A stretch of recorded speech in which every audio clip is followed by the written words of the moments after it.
You're listening to the Physics Ed Podcast. For hundreds of ideas, free experiments and more, go to physicseducation.com.au. And now, here's your host, Ben Newsome. Yes, welcome again to another Physics Ed Podcast. Glad to have you here yet again. And unfortunately, it's not a great time, is it? It's been such a messed up time globally. I really hope that you have not been affected, that your colleagues, your friends, your family have been somehow safe from this thing that's been traveling around the world. And I hope that the world really does get back to normal. Now, here's the thing. We can help you along the way. Virtual Excursions Australia has been around since 2012, and this time we chat with Karen Player, who, along with myself and Stephen Bancroft, set up in 2012 to help people out with virtual excursions, distance learning, ed tech, and all that sort of thing. And Karen's going to have to share, some of her ideas about what's coming up in the future around Virtual Excursions Australia and how you can get involved. So hopefully this is a useful chat considering how messed up it has been globally. And even after this is all over, the content that you hear now will certainly be useful for many years to come. So I hope you're doing well. Let's jump straight in the chat because we've got a bit to share. This is the Physics Ed Podcast. We're all about science, ed tech and more. To see 100 fun free experiments you can do with your class, go to physicseducation.com.au. That's physics spelled F-I-Z-Z-I-C-S. And click 100 free experiments. Karen, welcome again to the Phys Ed Podcast. Great to be here again, Ben. Hey, you're now our very first serial visitor to the podcast. I'm not sure I quite like the sound of that, but I certainly always love having a chat with you about what's going on in science, education, and the digital realms. Oh, gosh, I just realised how much they sound like Dexter. No, it's great to have you back. Now, people who've been long-time listening know that Karen Player was heavily involved with the Australian Museum for many, many years and was on the podcast, a while ago now. But you've branched out and doing cool things. Karen, tell us what you're getting up to. Well, I left the museum in 2019 to have a chance to actually do a little bit more face-to-face education with schools and started Sydney Science Education. So it's been lots of fun writing blogs and going out visiting schools. And of course, everything that's been happening at the moment has really got us rethinking about what we do when we can't visit school. So one of the things that I've been involved in for the last decade was actually virtual excursions. So it's been really nice to put that sort of digital hat back on and rethink how we can deliver programs remotely for groups that are either homeschooling or during school holidays, and how we can have that digital engagement. So, Ben and I know that you can still have really great hands-on, interactive, learning experiences with students through virtual excursions and digital programs. So that's probably a little bit of a shift from where I thought I was going to be 6 months ago, but it's been nice to sort of step back in those digital shoes. Yeah, it's been a wild ride. I mean, there's so many different versions of cliches and hackneyed responses to this, but yeah, it's been nuts. Let's just tell it as it's been nuts for everyone. And the thing is that really the focus of this entire chat is, well, by the way, well done with Sydney Science Education and moving out of the museum into the big wide yonder, and you're doing an amazing job. And but Virtual Excursions Australia has been around for a very long time and doing really like a whole bunch of different collaborative events for many years, and it really is like getting the band back together. And I completely agree. And it was the 2012 QuestNet conference up in Cairns where you, me, and Steve Bancroft from RVR Media were having a beer after one of those, great sessions, and we're like, well, what can we do? What can we do differently? How can we help people not make the same mistakes we've made? How can we share that information? And I think that's where VEA was born. And I have to also do a shout out to Vanessa Barrett, because I think it was during one of the New South Wales Inspiring Australia sort of network meetings that the whole idea that there's lots of people that are moving into the virtual world at the same time, that maybe we should all start having meetings and get together. Absolutely right. I mean, in fact, it was before even Inspiring Australia existed. I believe Vanessa Barrett was working with the Office of Science and Medical Research at the time and was grabbing us virtual excursion types all together into a room, and it really was only 6 of us. Yeah. And we just we're trying to do cool stuff. And we were up at QuestNet at that conference up in Cairns. And we should take note of the bar at the time, to be honest. But anyway. I can visualize it. I can visualize where we were sitting and the three of us having this conversation.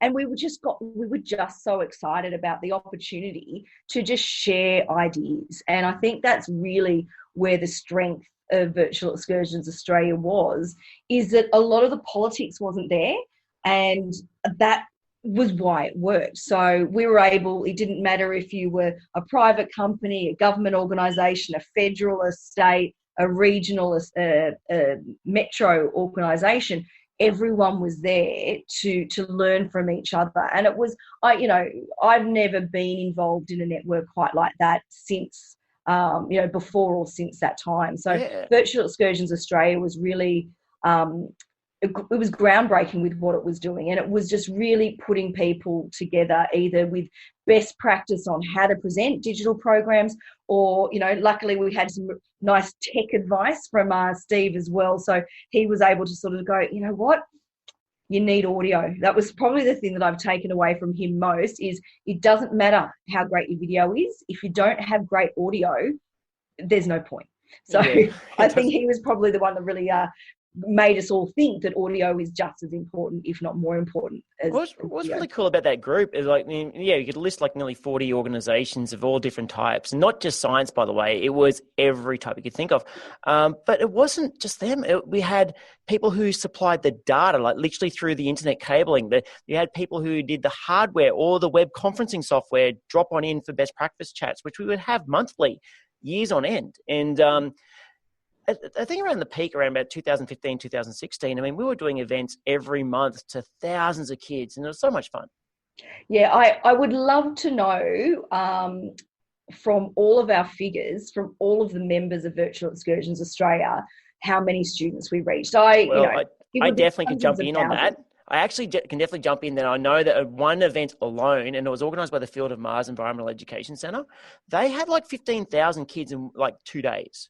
And we would do, whether it was Pirate Day or Slime Day or whatever day it was, Dinosaur Day, I believe, was always quite popular. But these events would just attract kids from everywhere. It was so much fun. Yeah, absolutely. And I think the idea that we could do events, each organisation could go, you know what, I really like to do stuff during Earth Science Week, and all of the organisations that had a link to Earth Science Week would then do events. So everyone could put up whatever they like. There was no issues with, I've got this time, don't book something then. It was everyone just gets involved. And then there would be another one that might be Book Week. And so a lot of the libraries and organisations there would get on board in those ones. So it was really, there was always something for everyone. So I think, I do remember Slime Day quite fondly, when we had Martin Robertson, the naturalist at the Australian Museum, teaching kids how they could make homemade Post-it notes with leopard slugs. Yeah, which is wild, by the way. Who would have thought? But it's genius. And yet, I remember at the time when we brought up that idea, there were questions like, for example, how could Sydney Living Museums get involved? And then someone went, hang on, there was slime between the convicts' toes. And when we came up with Piracy Day, I remember at the time it was called the Powerhouse Museum. They said, well, we can do internet piracy. So, it all just came down to your creativity, and it worked a treat. So I guess what I would love to know, and those people listening, and I hope you want to know too, clearly Virtual Excursions Australia is getting a bit of a roll on with this whole COVID-19 thing. So what might be coming up? Well, Ben, it really, as you said, is getting the band back together. So, the first thing I did was have a look at the website, and the website really looked a little bit old. So we've refreshed the website. We've got new content up. Some of the great articles that had been previously written are still valid for today. And both you and I have actually been writing quite a lot of new content to include there as well. So, and a lot of things that are really relevant to what's happening at the moment, which is great. And it's really time to start thinking about events again. So as term 2 ticks over for many states, we'll be posting lots of events again. And the advantage of that is lots of different organisations could get involved and hang things over those umbrellas. So probably one of the first big ones we'll be looking at will be around National Science Week, and we'll be going back to essentially the whole of August being SciFest. And lots of organisations will be jumping on board with that. So it's going to be a great opportunity for your kids at home, or your students at home, or your students in the classroom. We don't know what will be happening by the time we get to August, but having great access to, you know, world recognised scientific content from organisations across Australia. So SciFest will be a great one to get back started. But, you know, we've already been chatting about whether there's a few smaller events we can get involved. I know you're keen on May the 4th. Why not? May the 4th be with you. And, you know, I'm always a big fan of World Environment Day, which is the 5th of June. So I think there'll be a few of the smaller, maybe sort of one-day events leading up to sort of the big month of science, which is August. And, of course, we'll be mentioning Earth Science Week already, I think, Rocktober, and we'll need to come back out again. So I think they're the few ones that we'll start off seeing first up, and then I think 2021 will be growing even more, but we know that both Earth Science Week and Science Week are such big events on people's calendars that it's a great one to use to promote the diversity of great content that there is across Australia. And tell you what, just thinking then, like, I mean, it doesn't just have to be the sort of events that we come up with. I love just coming up with random ideas to fit yes, anything. I have noticed that from time yes, to time. I do. And I was just thinking just then, if you are listening in and go, you know what would be cool? Go to the Virtual Excursions website and Virtual Excursions Australia website, and just type in a quick g'day, quick hi, and say, I wish you did an event on whatever that might be. We just might come up with something, because, you know, as much as it's been a really terrible time, we can kind of do something interesting with this. I mean, because we're all faced by nature of this distance learning software, hardware, all the stuff that we have to now use a lot because we've got no choice because of social distancing. Let's at least make this interesting for the learners, because they're stuck at home, and that's probably a good time to, you know, liven up their mood a little bit. Yeah, absolutely. And I think that's the great opportunity that the digital technologies give us, a really big scope of doing, you know, really small focused groups of students to, you know, big live streams and big, you know, big fancy shows, and it's just, and anything in between. So there really is a great variety of not only content but technology solutions to deliver that content to students. So it's a really exciting place to be in at the moment. Terrifying and exciting. And so Virtual Excursions Australia is just so well placed to be in the forefront of promoting that. So, you know, we're really talking to a lot of the pre-existing content providers and new content providers about, you know, getting information up. And so Virtual Excursions Australia was always like that portal of information where we could promote other things that were happening. And it's not just about what our members were providing, but what else was just out there. So one of the posts I put up recently, in response to a lot of the great ones that were coming out of the US with live streams and free virtual museum tours and things like that, was to actually do an Australian version. So, you know, we collated information that we'd seen coming through and made it a one-stop shop. And I have to say, I've been adding stuff as more organisations are going, oh, that's right, we've got this already, let's promote that. And it gives us an opportunity to actually have an Australian focus on those amazing virtual tours and other digital programs and live streams, zoos and aquariums that are out there, so everyone can find them as well. Totally. So now I do also know that a lot of people around the world listen to this podcast, which is wild in itself. So if you happen to be within a reasonable time zone, just because we're in Australia doesn't mean we won't play nice. We do, which means these content providers, not just, you know, Fizzics and Sydney Science Education, but lots of these places will 100% run programs for you regardless of where you are. In fact, I've actually run programs into South Korea and a few other places where I've had to have a translator. And you can do it. You just have to, in my case, very much slow down with my words. But it does work, and it all comes down to, you know, time zones and that sort of thing. And hey, I was just thinking, because this is one of the things that was the bedrock of VEA, Virtual Excursions Australia, was this idea of best practice. And undoubtedly over the years, Karen, I bet you've had a lot of, well, questions and thoughts and wonderings around how do you do the thing? How do you do the stuff? What should I do? What's the most common thing that you tend to get asked? Is it more around hardware or software, or what is it? It is a combination, and sometimes it really is just where do I start? And so it's just a matter of puzzling out what is your focus? What do you actually want to achieve by doing a virtual excursion or a digital program? Some of it is we just want to have audience engagement. Some of it they just want to keep networking. And some of it's, well, we've got some great staff that we want to ensure have continued work. And so once you kind of know what that organisation wants, or from the other end, if it's a teacher, what content do you want? And then it's easier to put those people together in the same room. So in terms of whether it's sort of delivery or tech side, sometimes I find it really does go hand in hand, and it's the whole package. You need to know what technology might work and whether you need extra staff to help support that technology, or you've got a tech savvy staff that can do both at the same time. But then also with delivery, the amount of people I see hold something up in the middle of a video conference and hold it up in front of their head and leave it there for 10 minutes. And it's like, guys, put it next to you, or send it as a shared content, or, is that a resource that you could actually send to the group beforehand so they can print it and have it out there. And so just rethinking the way that you may do something with a face-to-face audience, and just tweak it a little bit to be aware of that digital engagement. Even just talking to you now, Ben, my arms are, I'm a really active speaker. So for me, it's being careful not to wave my arms around too much. Yeah. Because that, if you've got a delay in your video, can be really disconcerting for the participants at the other side, and it doesn't necessarily add anything.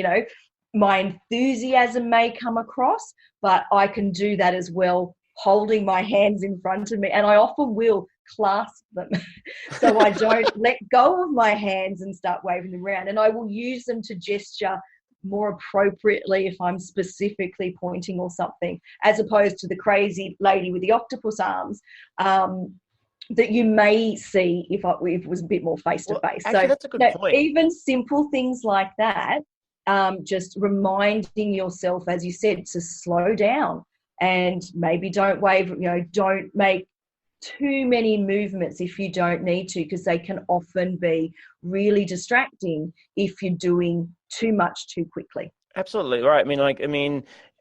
I think back 10 years ago when there wasn't this sheer amount of bandwidth, there was no such thing as a national broadband network. Let's be honest, it's not completely rolled out. There was no 5G, no 4G, barely a G. There was nothing around. And if you did move too much, you would freeze and tear the screen. It just could not literally keep up with you. So you kind of have to think about the amount of pixels, the amount of data that has to move to everyone's screens. And it just doesn't work. Absolutely. Now, one of the things I've always found, for me at least, is, I love a shiny new tech toy. Guilty. Do love it all. But here's the thing. They're just a camera, so they're an eye. It's just a microphone, so it's an ear. Now, let's be honest, if Steve was listening in, he'd be yelling at me right now because the audio does matter. But eventually, as long as the audience can hear and see you and clearly understand you, you're doing your job. Yep. All the other stuff is just background noise. It's stuff you don't really need to worry about. So you got background noise. That was barked on cue just then. Yes, that is Turbo. And I think if anyone has a look at the latest post that we wrote on Virtual Excursions Australia with your top tips of things to avoid setting up a room, I actually put a photo of Turbo coming into the room whilst I was doing a session. No, this is a thing that happened to, remember it was last year, I think it was last year, it went viral, where this bloke was doing a cross for the news and his toddler came in through the back door in his bedroom. And it was just so cool because he kept his cool. He did such a good job. Yeah, and I think that's exactly what we wrote in that post as well. Is there's a lot about being flexible. Things will go wrong, and if you get flustered by that, or are not prepared, then it's always much harder. So if 100% stuff will go wrong in your virtual excursions, and it's just a matter of being able to have enough flexibility to roll with that. Dropping your video. Oh, we've only got audio for a little while. give an activity. Why don't you guys go off and collect 5 things to do so and so, and I'll get that sorted. And, just being able to have those moments of going, you know what, it will definitely at some point something will go wrong, and how do we work with that, and how do we fix it to still maintain that sort of continuity and professionalism that you want to have during your sessions. Oh, totally. I mean, I actually remember doing a connection once, and the plan was to throw it to an offsite presenter who was, I think they were doing dinosaur stuff, right? And the concern was that the picture quality was going to be terrible because at the time they were uploading via satellite, and it was terrible. And so the worries were, should we even do this? We're somehow going to ruin the content. I said, no way. It's like you're the foreign correspondent. You're coming from a crazy place. People are going to accept that your content is not going to be so good. In fact, it actually makes it more real. In fact, the more you stuff up and the less script you actually have, the more real you sound, and the more likely you'll actually talk to someone like you're actually in the room with them. And it does work. Now, of course, it comes with some people like a script because there's a certain safety in scripts. And we do want great production value, but eventually you need to connect with that audience. And if you're not connecting because you're too busy worrying about the script and the pretty pictures, you've missed them anyway. It matters. I completely agree with both of those points. I think, that authenticity and owning it. It's like, we're going to do this live crossover. It's not going to be great quality because this person is in the middle of nowhere or really far away, but isn't exciting that we can actually connect with them at all. I think there's a lot of value in that. And, moving away from script, I think, is absolutely important as well, because it means that when you're interacting with your students, their questions lead you in directions that you never expected. That's right. And I think that is always amazing. And one of the things that I've learned over the years, it's okay to say, I don't know the answer to that. Sometimes I get questions from the kids. I'm like, wow, that is such a good question. And you know what? I don't know the answer to that, but we can find it out together. So I either do a follow-up email that might have the answers to that, or I give them the skills and ability to then research those answers themselves. So I think that some people are really afraid of, like, if I move off script, they'll ask me something, and what if I don't know it? And they're the best moments when you don't know the answer. And sometimes I've had other participants have known the answer. If it's a really particular group and a very, very, detailed research, some of these kids will know more about a particular topic than I will. I'll know the bigger picture information and can do all the framing for them. But one student might know exactly that answer because it's something that they've really drilled down into before. So, I love the kids being able to have the opportunity to answer that question for the rest of the group as well. So, those opportunities for that student to then become the teacher, that's so valuable, and they'll remember that for a lifetime. Absolutely. And I know that the vast majority of people listening in are teachers. And seriously, how often do you walk into a grade 3 classroom with a script? It's just not going to happen. And you also know that there's lots of tools that can help with that asynchronous learning. I mean, sometime last year, I spoke with a very good friend of mine, Sean Fordy, who is a global ambassador for Flipgrid. And he is a big fan of using Flipgrid as a way of connecting with people via video, but asynchronously in such a way that they can just get back to you on video another time. You'll check it out and you'll answer them. No big deal. So there are lots of tools around it. I think the bottom line is, hey, we're all in this together, and there are tools around, and share the ideas around. And that's really the heart of what VEA is all about. Yeah, I completely agree. Every time one of us finds something that we really like and really works, it's sharing that information across. So the value of VEA since 2012 has been exactly that. And I'm really excited that we've got the opportunity to share that information again. Lots of new people coming on board that probably never expected to be here, never expected to be delivering online learning from their home. We can certainly help everyone with that, whether it's just directing them to the Facebook page or directing them to the website where a lot of these things have been answered, or, what you've been doing as well, doing webinars and Zoom meetings to help people with that information. So I think, Virtual Excursions Australia will really become a place that will be training people, will be helping people find the answers to those questions that they've got, both in, not detailed technology, but sort of basic technology levels, but also best practice best practice in delivery, what works and what doesn't, and, you know, giving people the confidence to give it a go.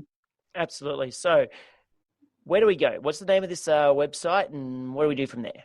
So it's virtualexcursionsaustralia.com.au. And then the Facebook page is Virtual Excursions Australia as well. And the Twitter is, I think it's VCE Excursions or something like that. Yeah, I think it's VCE Excursions. I Uh, struggle. But we'll put that in the show notes, right? Like, they'll always be there. You'll be able to find it. And I mean, I've been certainly tweeting out for the last couple of weeks, because this community practice has always been there. It's just always been, in a lot of ways, hidden because it's not been something that everyone's needed. Now we do. And I think you've got the sort of the professional learning group on LinkedIn as well. That's got a lot of the video conferencing networking too. So that's always really useful to promote as well. And there's I'll also put a link to the Churchill Fellowship I did, where I went overseas to learn a lot from North American providers. And there's a heap more content around as well from North American providers as well. So there's a heap of stuff out there, and VA certainly is grabbing as much detail as possible. And the person who's doing it is Karen. So thank you very much for your efforts. You are welcome, Ben. It's certainly, great putting the Virtual Excursions Australia hat back on. But it has been really busy, just making sure that, that the content's there and accessible for people. And, the website has been hammered in the last month or so. And yeah, it's coming up really well in a lot of the searches and getting lots of clicks. So it's really great that people are using it for the purpose that it's there, to provide that best practice and information for people to have the confidence to get going in the digital world. Absolutely. Look, Karen, thank you very much for peeling yourself away from that site just for a moment, just to have a bit of a chat about it. And anyone listening in, please, jump on the site. Seriously, it is worth your time. By the time you jump on it, I guarantee there's going to be more stuff. Since we spoke on this podcast now, it's just going to keep building and building and building. And maybe share your ideas, because that is the idea. It's a sharing space. It's not a hiding space. So, look, thank you very much again, Karen, and have a fantastic afternoon. Excellent. Thanks, Ben. Anytime. We hope you've been enjoying the Fizzics Ed podcast. We love making science make sense. Why don't you book us for a science show or workshop in your school? If you're outside of Australia, you can connect with us via a virtual excursion. See our website for more.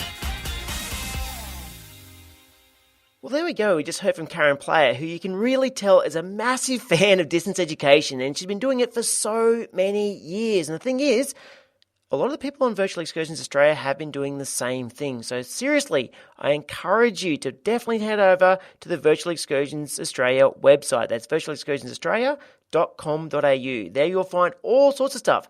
Tech talk, various content providers, the booking hubs, about where this all came from, and where we're going, all the events and all that sort of stuff that you can get involved in. And if you want to find out a little bit more about some of that background knowledge that exists within Virtual Excursions Australia, just reach out to Karen and the team there, and they'll be able to head you straight off to where you need to find things out.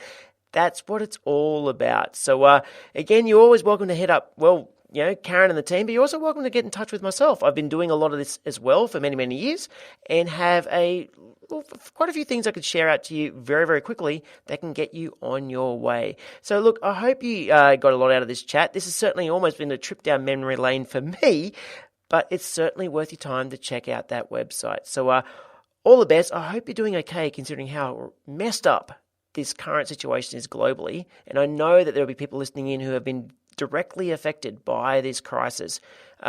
It's a mess, but we're all here to look after each other. So that's what this podcast really is all about. I hope you're doing well, and I will catch you another time. You've been listening to another Fizzics Ed podcast. We're excited about science. Subscribe to us on iTunes to download the next episode as soon as it's released. And don't forget, for hundreds of ideas, free experiments, our new Be Amazing book and more, go to fizzicseducation.com.au. That's Fizzics spelled Fizzics.